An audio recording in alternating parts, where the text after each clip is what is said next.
अब ध्यान से देखना रियलाइजेशन एक्सपेंसेस की पूरी revision. Pass the necessary journal. Question number 3, TS grade 1. Expenses of realization rupees 600 to be borne by the firm and paid by Mohan, a partner. किसको bear करने थे? Firm ने. क्वेश्चन ने बताया किसने पे कर दिए? पार्टनर ने. तो liability of the firm paid by a partner. तो एंट्री क्या हो गई? Realization account debited to Mohan's capital account. कितना? क्लियर? कोई भी डाउट? नेक्स्ट.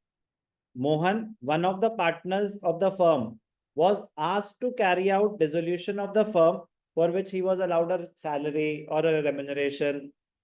तो फिर से फर्म का खर्चा है.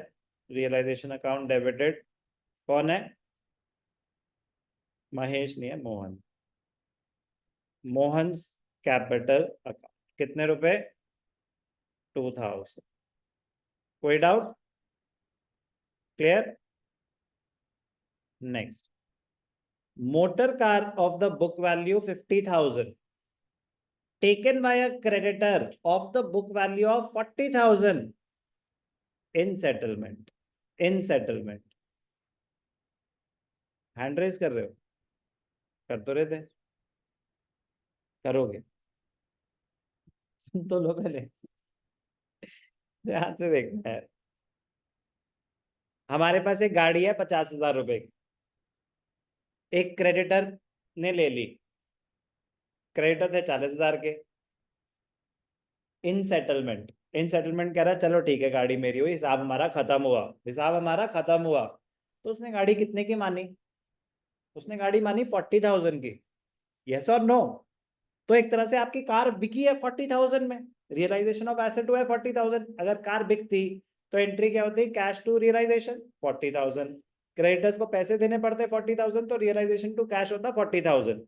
इसका नेट इम्पैक्ट निल हो गया है, क्योंकि ना तो आपको कोई पैसे मिले, ना ही आपको कोई पैसे देने पड़े. लेकिन सर हमारी 50,000 की कार 40,000 में गई है, 10,000 का लॉस हुआ है. भाई साहब वो रियलाइजेशन ऑटोमेटिकली कर देगा, क्योंकि आपने रियलाइजेशन में डेबिट करा होगा टू सन्ड्री एसेट्स 50,000 और लाइबिलिटीज में बाय सन्ड्री लाइबिलिटीज 40,000. तो एक्सेस डेबिट ऑलरेडी आ रहा होगा. 10,000 का लॉस रियलाइजेशन अपने आप ले लेगा. आपको अलग से कुछ भी करने की जरूरत नहीं है. तो ये बहुत इंपॉर्टेंट पॉइंट है, क्योंकि इसका आंसर है नो एंट्री. तो ये समझ आना चाहिए हमें. Why no entry, when no entry, when part payment is being made, when part payment is being received. So understanding has to be there. Don't try to just learn the answers without understanding. You will fall flat. Be careful.